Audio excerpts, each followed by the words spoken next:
This video will show you how to replace the front strut assembly on a Ford Transit-250. This is part of the front steering and suspension located behind the front wheel. Let's get into it. Okay friend, let's get started on our job. Now we will have to safely raise and support the front of the vehicle, so you want to make sure you're in a safe area to do so. I like to start inside of the passenger compartment. Now to replace the front struts, typically you're going to be doing these as a pair. The process will be a little bit different as far as inside of the passenger compartment is concerned. To do the driver's side, it's going to be a lot more complicated than the passenger side. I'll quickly talk you through the passenger side. For the passenger side front strut, we're going to make our way in and behind the glove box. We'll open this up along the top. You have two locking tabs. Press those down. Now we can make our way deep in here. In this area, you're going to find a small foam pad. You can rest that aside, and we can make our way to the upper hardware. It's fairly easy to gain access in here. So now let's get to work on the driver's side. Now for the driver's side, we're going to have to carefully disassemble a lot of this plastic paneled area. To start removing part of the dash here, let's start with our mirror switch. We're going to take hold of this and carefully pull it away. To remove the mirror switch, if you find you cannot take hold of it and pull it out by hand, we can carefully pry it out of place. I'm just using a small pocket screwdriver. I'll make my way in between this area along the top. Now as it pulls away, I need to gently roll it out of position. You can see it's down at an angle here. Now we can see our electrical connector. As far as this electrical connector, we do have one locking tab area. I'm just using that small pocket screwdriver to make my way in between, and then I'm going to gently pry to separate the electrical connector from the switch itself.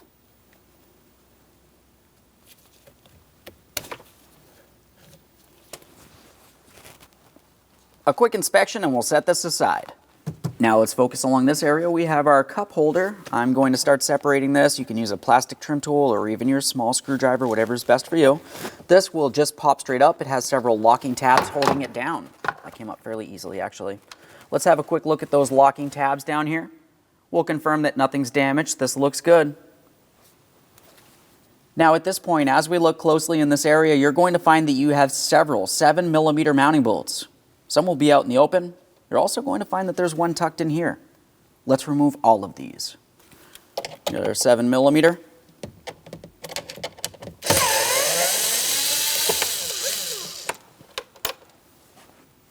There's our first mounting bolt. All of these should look the same. Let's continue on.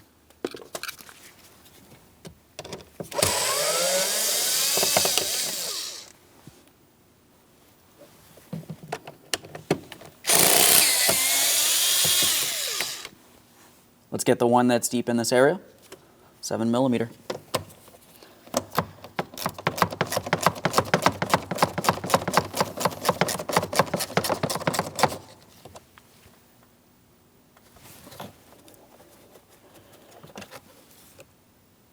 Now that we have those bolts out, I'm continuing inside of this port. I have my trim tool, but you can also do this by hand.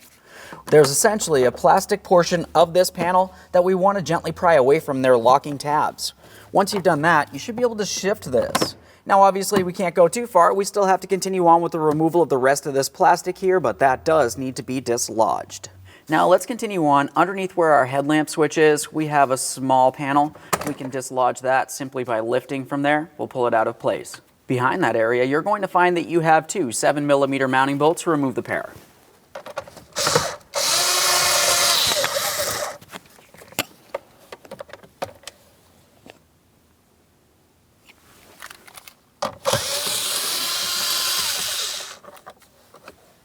Now we have our plastic panel here. You may also find you have a small panel. You can remove this if necessary. Ours is missing. As far as this panel is concerned, I'm taking hold up along the top. This panel will have several locking tabs that we need to carefully dislodge. So I'm just carefully pulling this away. Now you can see those. Let's continue on towards the far side there. Just a quick inspection of that panel and we'll set it aside. So now we have a little bit of movement from this. This will have to be dislodged as far as this rubber seal. So I'm just taking hold of this and I'm pulling it away. Now I don't need to fully remove this all the way around the door jamb, just enough that we can remove this plastic panel. When we were in this area, I had mentioned that we want to use our trim tool to pull away from our locking tabs, so I'm doing that now. At this point, I'll take hold of the dash. I'm going to flex it and pull it straight rearward. Let's make our way up along where the steering column is. Behind here, we can disconnect our headlamp switch. As far as the switch electrical connector is concerned, it does have a locking tab where my index finger is. I'm going to squeeze that in and pull this out of place. No corrosion there. Let's set this panel aside for now. So let's take our wiring harnesses. We're just going to bring them up and through this area. Tuck them in there. Now, as we move down along the bottom of this panel, there's going to be two 7mm mounting bolts that we're going to remove. There is two on the far side towards the passenger side, but we do not need to remove those.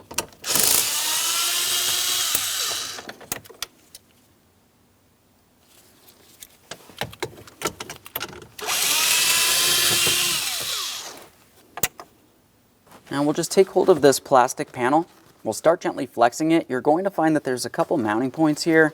Typically you just take hold of it. We'll have a firm grasp, pull straight rearward with a light tug. That will separate this. Now we can gently flex this rearward so we can start gaining access inside this area. Now that I have that panel dislodged, I'm going to go ahead and disconnect my negative battery terminal, which is located under the driver's seat. To disconnect the negative battery terminal, we're along the driver's side of the vehicle. We slid our driver's side seat forward as far as possible. Once you've done that, we're paying attention in this area here. We can see that we do have an electrical wiring harness leading across here, but there's actually a plastic panel up along the top of the negative battery terminal. To dislodge this, you're going to find you have a locking tab. I'm lifting this up. Now I can pull up on this trapdoor. We're going to slide it away. Looking at the trapdoor itself, it does have two small locating tabs along the rearward side. Those would slide into their corresponding areas deep in here. To disconnect the negative battery terminal, we're using a 10mm. We have a mounting nut right here. Let's loosen this just enough that we can remove the terminal end from the battery post.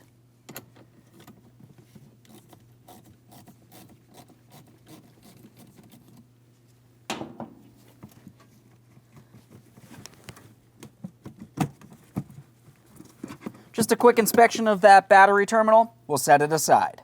After disconnecting the negative battery terminal, we can have a quick look inside this area. Now, as you can tell, I do have my panel flexed rearward and I'm holding it with a bungee cord. You can use a strap of any sort. Let's continue on with disconnecting our electrical wiring harnesses from our fuse panel. As far as our electrical wiring harnesses, let's start with the larger one towards the driver's side. Now, this black cover here is actually part of the locking device for this. It has two locking tabs, one on either side. I'm going to squeeze them in. It should want to pop up. Now I'm pivoting this forward towards the front of the vehicle, and this orange connector should start lifting up as I do so. There we go. A quick inspection of that connector just to confirm there's no corrosion. I'm going to tuck this wiring up inside. Let's continue on to the next. Now for this one, it does have a gray locking clip along the top. It has a locking tab in the center, so I'm going to have to carefully pry along the center of this so I can lift it up and out of position. So I'm going to try to make my way on that locking tab, lift up on the gray.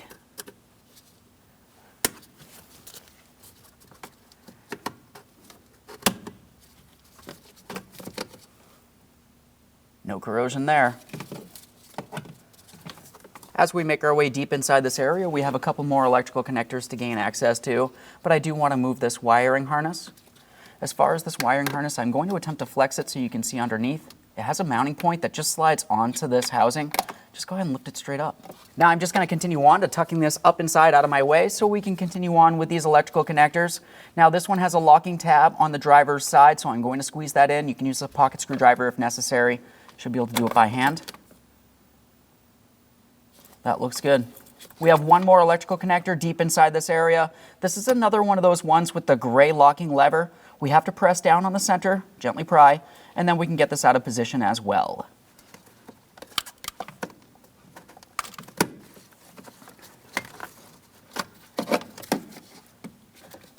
All this looks good. At this point, let's continue on to removing the fuse panel. Now, as far as dislodging this, we do have one locking tab here, but you're also going to find that you have a pivot point tucked up in along the driver's side. So essentially, once we pop this, we'll start pivoting. We have to lift this up, and we can fully remove this panel. Pull that away. Let's shake this. Start sliding it out.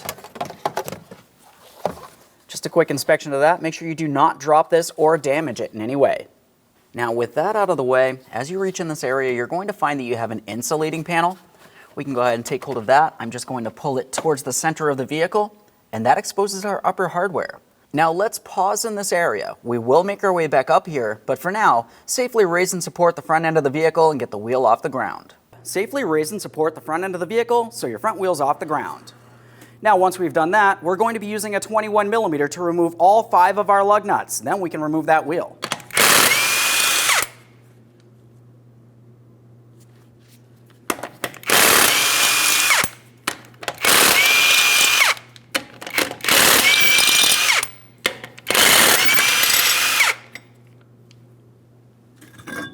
Let's set that aside.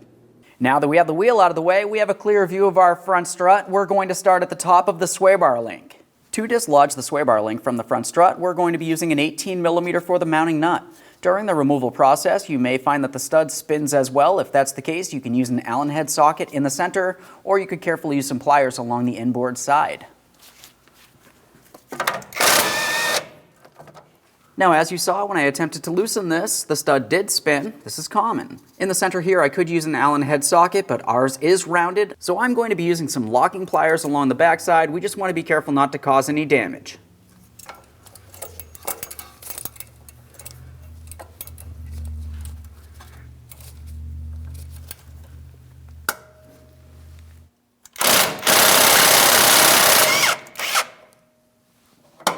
Separate that. There's our 18mm mounting nut. A quick inspection will set this aside. Now we can make our way over towards the other side of the front strut. We're going to dislodge our ABS wheel speed sensor wiring harness bracket.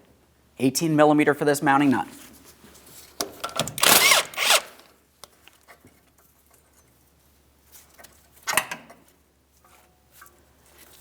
Now that we have that separated, let's disconnect our ABS wheel speed sensor wire connector directly along this bracket. Now you don't have to remove the electrical connector from the bracket. Typically you can just use a small pocket screwdriver or a small prying device. Find the area where the locking tab would be, gently pry and separate the area. Of course, a quick inspection on both of those connectors to confirm there's no corrosion. If you see any, it needs to be taken care of. Let's go ahead and separate this. We're going to hang this aside so it causes no damage. Now we're going to start dislodging the entire caliper with bracket from this area. The first thing I like to do is push back my 2 caliper pistons. Now to push back my 2 caliper pistons, I'm going to be using a small prying device. I want to try to make my way in between the caliper and my brake rotor. Now I really only need to pull this just enough that we do have a little bit of movement from our caliper. Now that I have movement here, I'm continuing on along the backside for our 2 caliper bracket mounting bolts. After that, we'll hang this aside, putting no pressure on our brake flex hose. Before we start removing those 2 21mm bolts, I'm going to have my caliper hanging bracket. I just like to take it along my brake line bracket attached to the body of the vehicle. Now we can remove those 2 bolts from along the backside.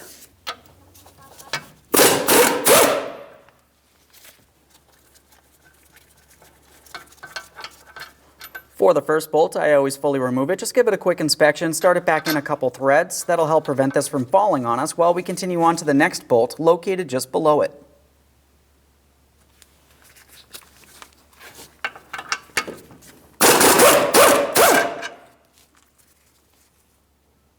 Let's make sure we're holding onto that caliper so it does not fall while we remove that bolt. Carefully remove the caliper from the area. A quick inspection of our brake pads here. If it looks like anything's worn or needs to be replaced, it's a good time to do so. This looks fine, so I'm going to set aside, putting no pressure on my flex hose. I don't want to damage it. Let's move along the other side of the steering knuckle and the brakes here. This is where we can see where our outer tie rod end connects to our steering knuckle. On my application, I'm using a 22mm for my mounting nut.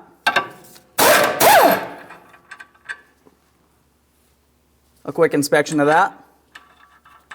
We'll start it on a couple threads. Now you're going to have to break this free. If you're not replacing the outer tie rod end, you want to be careful not to damage it. A couple light taps with a hammer on the steering knuckle. Vibration should help break this free.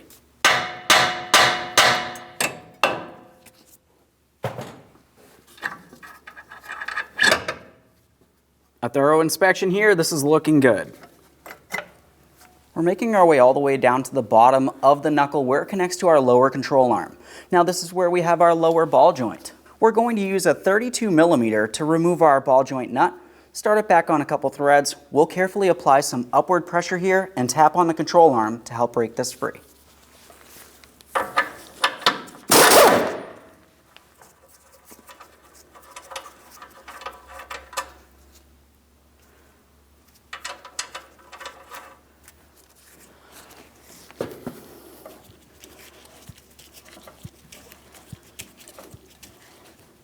When I tap on this, I'm going to attempt using a rubber mallet. To try to prevent causing damage to that control arm, you may have to use a regular metal hammer. You could also use a ball joint removal tool, but not everybody has one.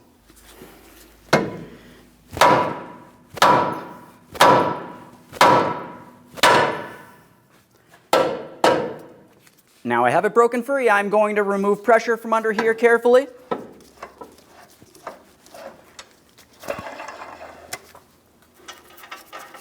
Let's remove that mounting nut, just a quick inspection. We have it broken free. The next thing we have to do is pull down on this control arm. You're going to find it's fairly hard to pull down by hand. I'm going to use a pry bar directly through this port here. We'll pry down and pull this out and away, separating the ball joint from the lower control arm.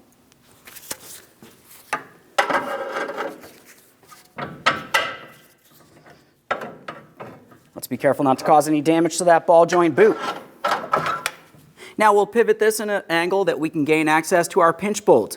Now this 18mm headed pinch bolt goes through our steering knuckle, it goes past our front strut, and then it actually screws in on the other side of the steering knuckle. It's threaded in. Let's go ahead and remove this. Keep in mind this is the last thing holding the steering knuckle and that brake rotor in place, and this is fairly heavy.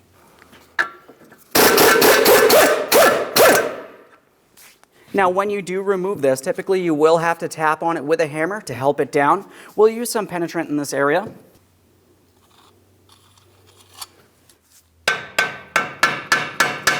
Just a couple light taps.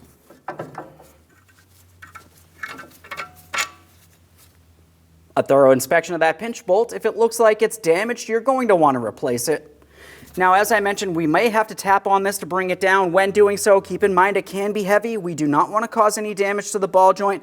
I like to put something under here to help catch it. Oh, yeah, this one's ready to come down. You can tell somebody used anti-seize here, which is great. Let's set that down and aside. Now that we have that off, let's just have a quick look inside of the steering knuckle where our brand new front strut would sit. I'm going to go ahead and clean this down and give it a thorough inspection now, so we know if we need to replace or fix anything here. That looks great. Now at this point, we need to have a second person. I'm up inside of the passenger compartment and I'm going to start removing all 3 of my 13mm mounting nuts. When I do this, I have to keep in mind this is the last thing holding the strut in position. Now if it's only you, you could use something to hold that strut up, possibly a pole jack if necessary.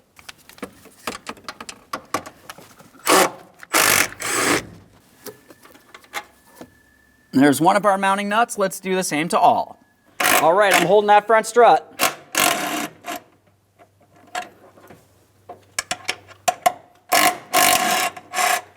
Let's go ahead and pull that out of the vehicle. There it is, friend. Let's carefully get it in position. I'm bringing it inside the front wheel well up towards our front strut tower. Of course, we do need to align the studs on the top of this with the ports in the vehicle.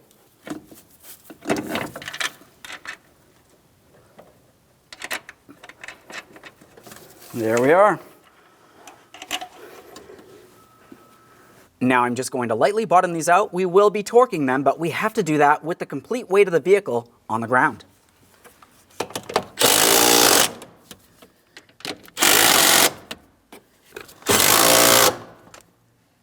Now with that front strut in place to the body of the vehicle, we're focusing down along the bottom. This would be the inboard side closest to the center of the vehicle. I just want to point it out. It's also an alignment area for where the knuckle slides up, and that port is where the mounting bolt would go through. I'm going to continue on. I'm using some anti-seize along the lower aspect of this front strut.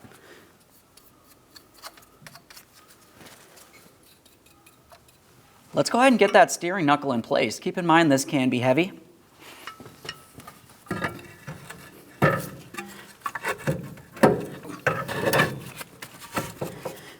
We can see the threaded portion where our bolt will go through. I'm going to spin this so we can install the bolt from the opposite side.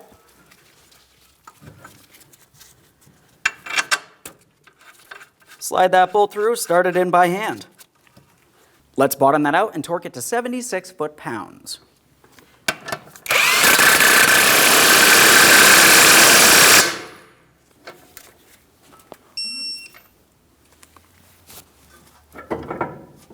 Now we're down along the bottom here. We have to pull down on that control arm. Once again, you can pry it through that port along the bottom. We'll make sure we align the ball joint stud with the corresponding hole in the control arm. Slide it straight on through.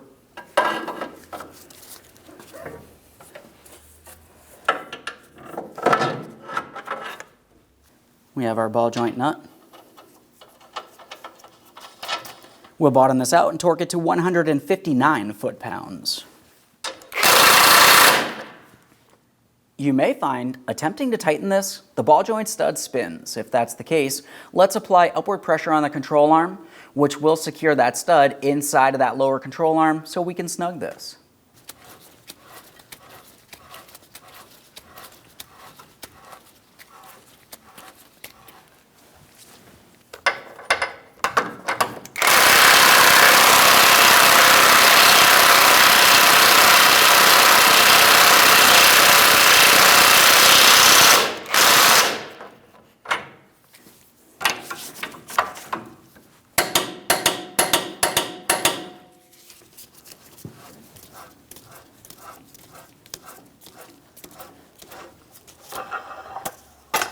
After torquing that to 159 foot-pounds, go ahead and release pressure from under the lower control arm.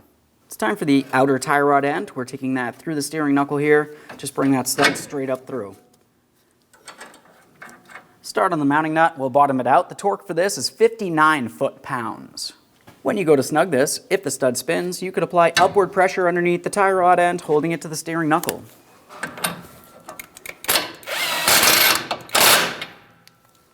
It's time to reconnect the upper portion of the square bar length to the front strut next. Let's bring that into position, line it up. Now I've replaced my sway bar link so I can use my 5mm Allen head directly in the center of this stud to hold it still. We'll start our mounting nut into position.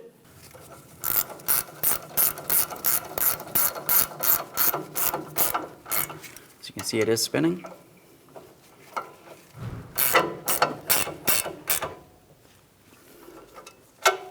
I'm going to be torquing this to 76 foot-pounds. On the other side of the front strut, we have our ABS wire mounting bracket. I like to start by connecting in my ABS wire to that connector, so I'm just going to bring it over, press it in, listen for a click. I'm giving it a tug. It does not fall out of place. We have a stud on this. Slide it straight on through. It should seat up against there. Let's continue on with the mounting nut. We'll bottom it out, and I'm going to torque this to 76 foot-pounds.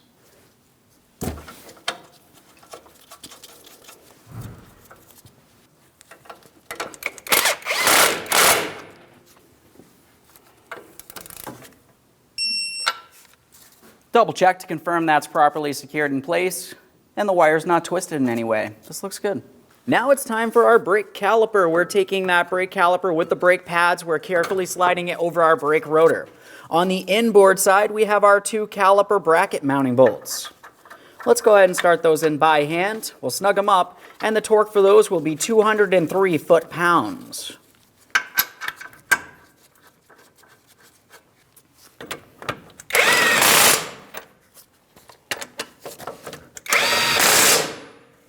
They're bottomed out. Let's go ahead and torque those to that 203 foot-pounds.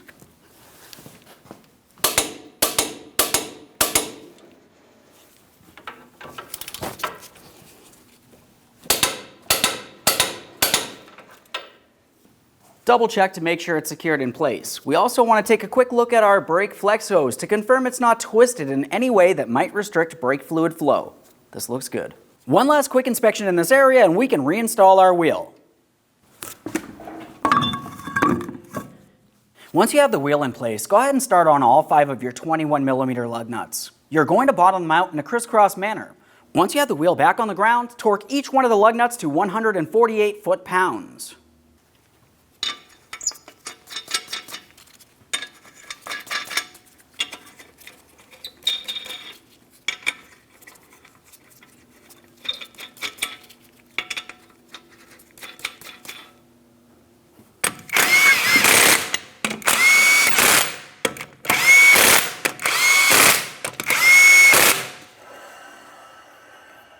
Now I have the wheel back on the ground. Let's go ahead and torque each one of our lug nuts to that 148 foot-pounds.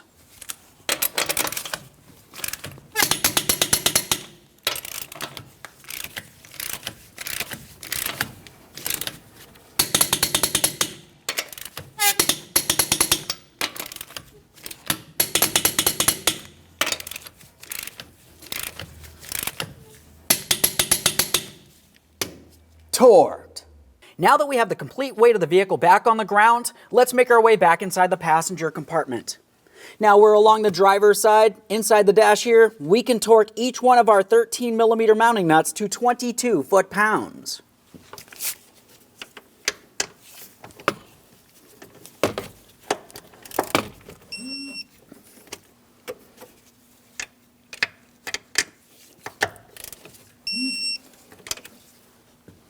Let's get that last one.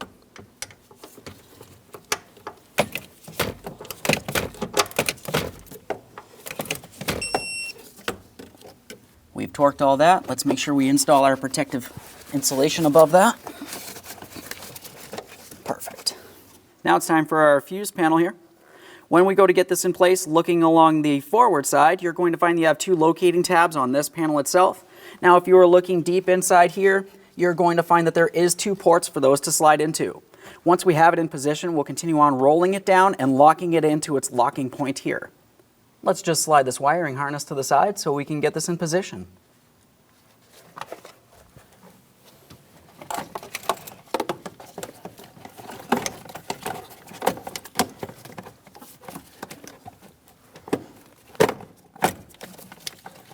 Rolling it down.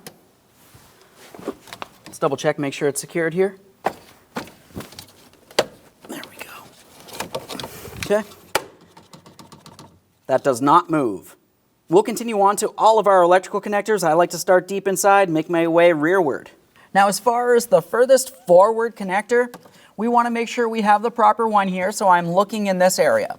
I have my bright pink, and then I also have my light purple with black. That's going to get pressed into position here, and then once it is, we can go ahead and pull down on our gray locking tab.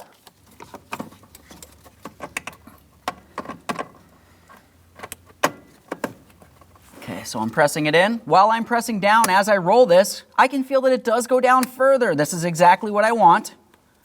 Now, once I have it locked in, I'm double checking to make sure it is secured. We do not want this to come loose while we're driving down the road. The same would be said for each one of these connectors. This is extremely important. We have our next connector. This one's the smallest one. You really can't mix this up, just directly in the center.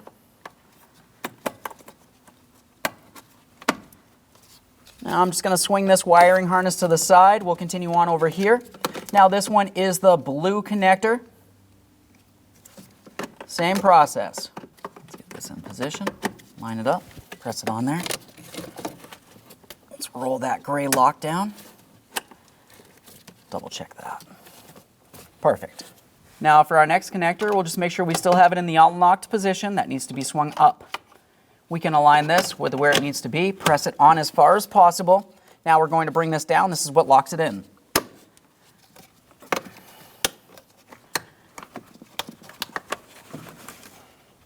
Just double check that, make sure that's secured. We do want to make sure we secure that wiring harness. Just line that up, press it on as well. Now, one last quick inspection in this area, just to confirm we have properly secured all electrical wiring harnesses. This looks good. Let's get our plastic panel back in place.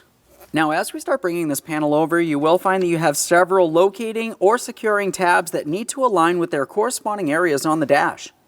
Let's go ahead and swing this over into position, and we'll continue on with our mounting hardware.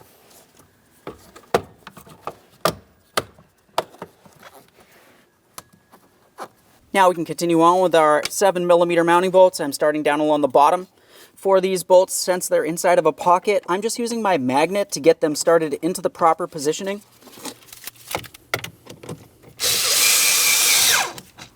Once you have them in there, just go ahead and bottom them out. Let's continue down the line.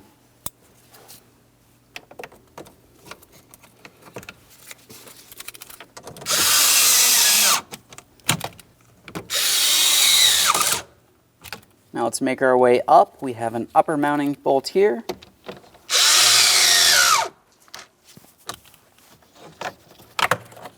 Pull my wiring harnesses through here, bring them down through their corresponding slot.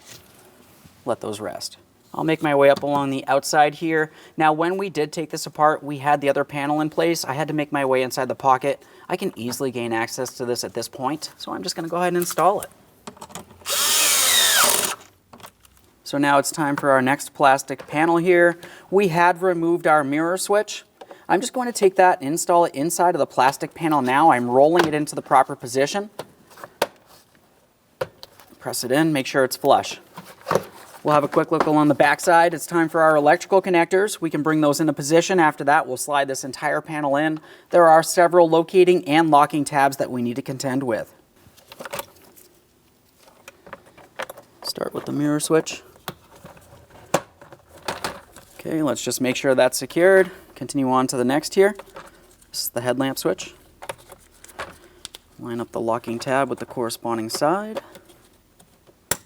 Audible click. Both of those are secured. We're going to line this up and press it straight forward. As we do so, let's just pay attention to our seal. This may have just went back into the proper placement. It's used to being there. I'm just going to pull it right back out. Line up all those tabs as I mentioned before. Let's press it forward. Let's get that seal in place here. Now we have several mounting bolts. We can start installing those up along this upper corner. So we've got our 3 upper screws. Go ahead and start those in.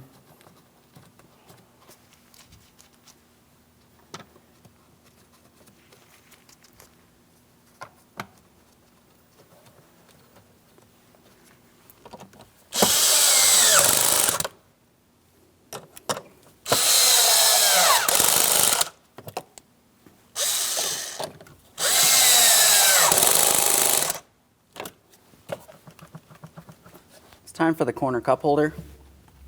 3 locking tabs. Line them up with the ports. We'll tap this into position.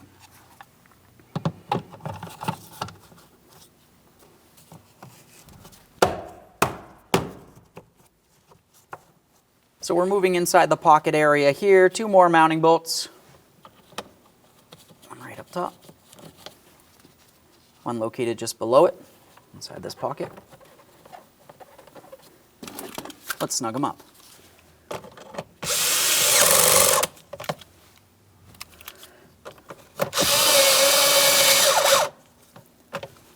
Plastic protective cover along the bottom, 2 locating tabs. On the top, 2 locking tabs. Now as for the lower panel, you can see exactly where all of our locking tabs will fit. Let's make sure we line those up with their corresponding areas. You can see on the panel we have the locking tabs.